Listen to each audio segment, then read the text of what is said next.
Hello everyone, Randy Harrington here. Tonight's video, I'm going to be talking about an information exchange that I had with a gentleman named Mike Wooley back in 2000, I believe it was 2016 or 17. And I know Mike passed away in 2019, and he has told his story on a few podcasts. And I'm certain most of you have probably heard his story, but you didn't know that he and I had a little bit of an information exchange. When I heard his story for the first time, which I think was around 2016 or 17, I immediately found him on Facebook and friended him, and we started an email exchange and a messenger exchange. And specifically, I wanted to talk to him about the whistles. In his story, he talks about the Bigfoot that he had in his vision that whistled into the distance, and there was a return whistle. And eventually, when he was vacating the area and made it to his truck and took off in his truck and looked in the rearview mirror and saw that a second one stepped out into the roadway. So that whistle exchange was between two Bigfoots talking to each other in whatever the whistles meant. And that was my main interest in discussing this with Mr. Woolley. And he was gracious, and I sent him the whistle. And when he listened to, because I wanted to see if it compared to the whistle that he heard, because even though he describes the whistle, he never displayed the sound of the whistle. So when I sent him my whistle, the clip I had of my whistle, he said yes, that was the same whistle that he heard.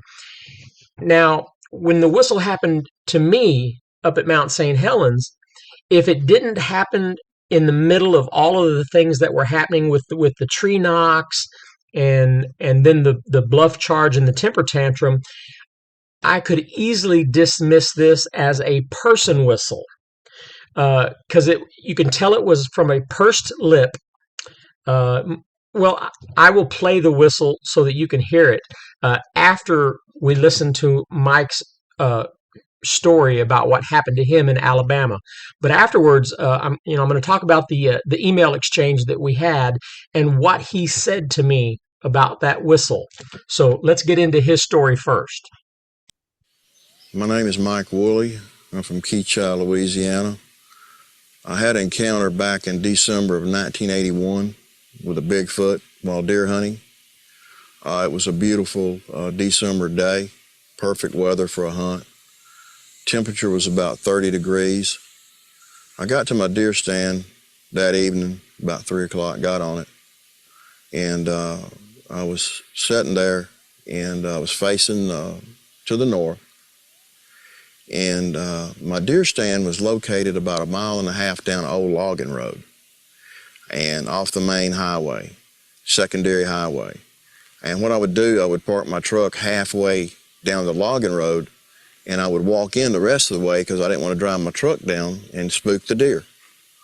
Well, it must have been, I hadn't been there no more than 30 minutes, and this little young doe deer come running from the east out of some briars and brush that there's no way a human could walk through that.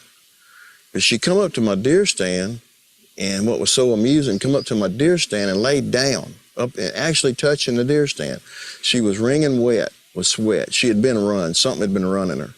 And first thing hit my mind, it was a big buck. And I said, I'm gonna kill me a big buck. So when I raised my head back up, I was turning my head, and out of my peripheral vision, I seen something hop to a tree. And it was tall, about 7, 8 foot tall, and it was black, real hairy, like a gorilla. And I knew it wasn't a gorilla because there was no circus in town, and I knew it hadn't escaped, and I knew we didn't have no gorillas running loose. So the first thing hit my mind, it was somebody dressed up in a suit trying to scare me off my good deer hunting spot.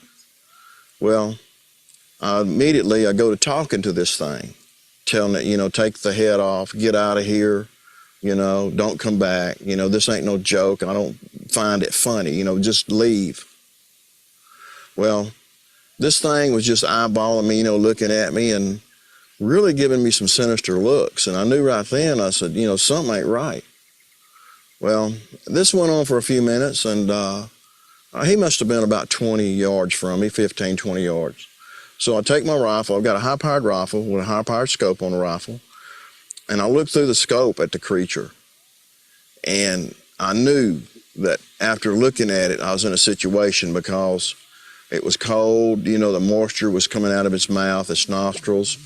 It looked really, really human. The face was human. The eyelashes, I could see the eyelashes, the eyes, the teeth. The teeth were big teeth, flat teeth like our teeth. So anyway, I'm sitting there and I'm looking at it, and it's really PO'd at me. And it lets out a roar like a lion.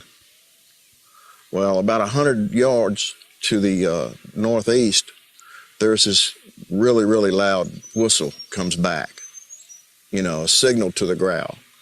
Well, this creature looks over that way and whistles back in the same tone of whistle, and then turns and looks at me.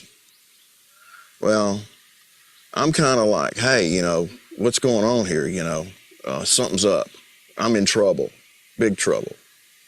Well, all of a sudden I hear movement coming from that direction, and I knew whatever he signaled was coming to meet up with him. And I knew that I was probably going to be the one going to be on the losing end of the stick, Well, I thought it was a feral human because I'd heard about them, done some reading about them.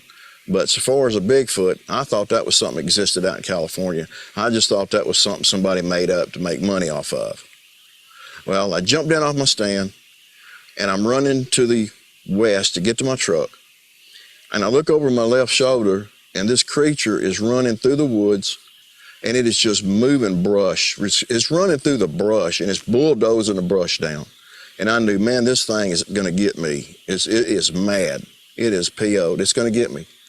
Well, I'm coming up on my truck, and I'm thinking, well, I got to stop to unlock my truck. And when I get ready to unlock the truck, he's going to make his move. He's going to have me. Well, something crossed my mind to fire a warning shot. Well, when I got to the tailgate of the truck, I threw my rifle to the left, pulled the trigger, and the shot fired, and the bullet hit about 7 foot up in a tree and blew bark in front of his face. The bark actually hit him in the face because he was about 3 foot from the tree. If the creature would have been another 2 seconds, the bullet would have hit him dead in the head. Well, I got in a truck, I'm driving off, I look in my rearview mirror, and lo and behold, his buddy that he'd signaled had been tailing me coming up the logging road. I didn't have but one chasing me, I had two. Well, they kind of stood there and looked at each other as I was driving off. But my recommendation to anybody, if you ever have an encounter in the woods, is don't fool with them, don't make eye contact, don't point, and surely don't point a gun. Do not engage this creature, because if you do, you will lose. I didn't shoot it, it was just too human. The face, it was bipedal.